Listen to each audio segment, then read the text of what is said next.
This painting system I use is made up of a series of steps. Each step is individual and discrete. Three elements, and those three elements are image is relatively straightforward. It's what you're painting. It's the image of what you're painting. Background is sort of straightforward. That is can be thought of as things like foreground and background. It can be thought of as negative space. It's basically everything that's not the image. Edit is a little different. That is the idea that you're painting something. You get to a point where you're stop for a second. You're taking a look at it and you think, that's not right. I've got to change something. Well, what you change, that's edit. Under these three steps, most painters go through a process that takes days or weeks and go on for months at times. And it's this constant going over material back and forth, reprocessing material. I've taken that information and I've reduced it down to these three concepts: image, edit, and background. And they are basically in this sequence: image being 1, edit being 2, and background being 3. And they repeat over and over again as you progress. And these enumerate each step. And this continues. That's the extent of our paper. This just continues as long as you're taking it.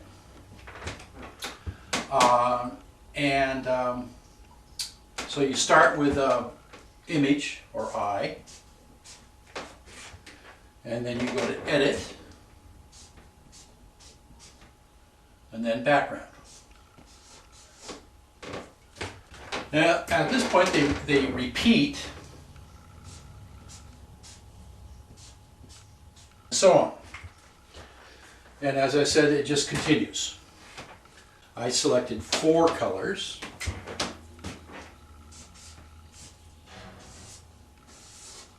So each step gets a separate color. And so you start with color 1, and 2, 3, and 4. So you notice that there are 3 elements, but 4 colors. So as this progresses, the matchup between element to color changes as you go along. Continue with this, you're back to 1, then you're 2, then you're 3, and then you're 4.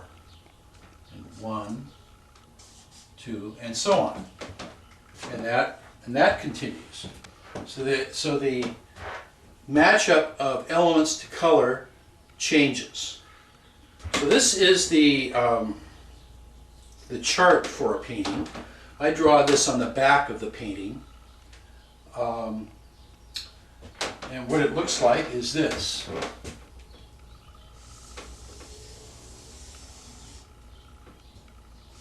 So the 4 squares correspond to the 4 colors that you're using.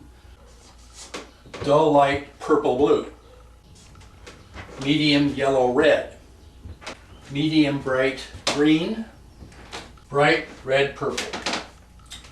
And I talked earlier about how this is a ramp of value or intensity, where your first element is image. We just talked about that a second ago.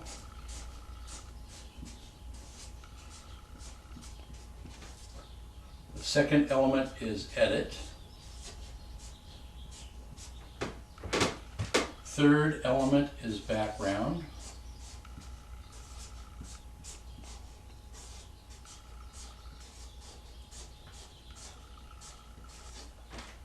And the fourth element repeats image.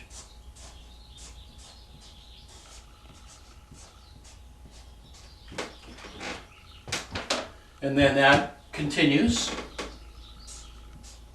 This is edit, background, image, edit, background. Now you can have as many of these courses as you want. You can, as many as you want. It does, that's pretty much irrelevant. The more courses, the longer it's going to take. I prefer having 3 courses. Sometimes I go to 4 courses. It's just a personal decision I made. I feel that I can finish the painting in 3 or 4 courses. That's these last 3 squares are what I'm trying to finish the painting. In the first 9 steps, I am adhering closely or fairly closely to the colors and to the elements. When I get to these last 3 elements or squares, what I'm doing is I am leaving the rules behind. I am not thinking about adhering to any specific color or adhering to any specific element. I'm just trying to do what it takes to finish the painting. I'm doing variations of those colors. It could be a bright purple blue, or it could be a dull green. And when I'm using edit or background, I'm doing variations on those. I do try and stay generally within these 4 colors, but I might even throw in a 5th color just to be, wild. Whatever it takes to finish the painting is what I'm trying to do in these last 3 squares. I said these were separate, discrete steps. Sort of the conceptual model is that I'm walking along the beach, I find a piece of driftwood, I think this is nice, I'll make some art out of it, and I paint on it and make it into a piece of art. I got a piece of canvas here. Imagine it is something that you found and you're going to do something with it. On the first step, it's blank, but on the second step, it's got something on it. You don't want to obscure everything that's there. In the same way, you don't want to obscure the fact that this is a piece of driftwood. I mean, if you completely obliterated the fact that it was a piece of driftwood, what's the point of trying to make art out of it? You want to preserve the fact that it's a piece of driftwood so that it's interesting, noteworthy. Oh, that's a piece of driftwood that's been made into art. Otherwise, it kind of loses the point. So in each step, you are doing your the element, but you are not obscuring what's there before. Holding on to or being precious about something, you've got your own thing that you're doing. You're doing image, or you're doing background. What came before you, although may be interesting, it's not what you're doing. I'm doing something else.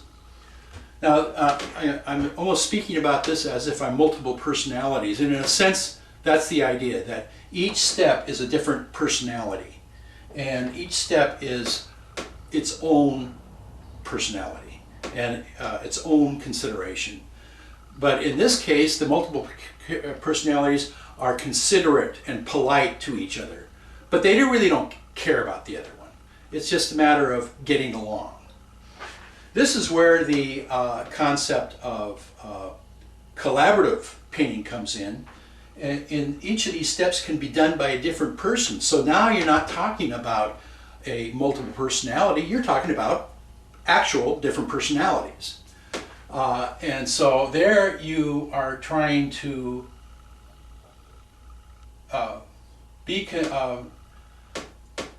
have consideration but without a preciousness of what came before you.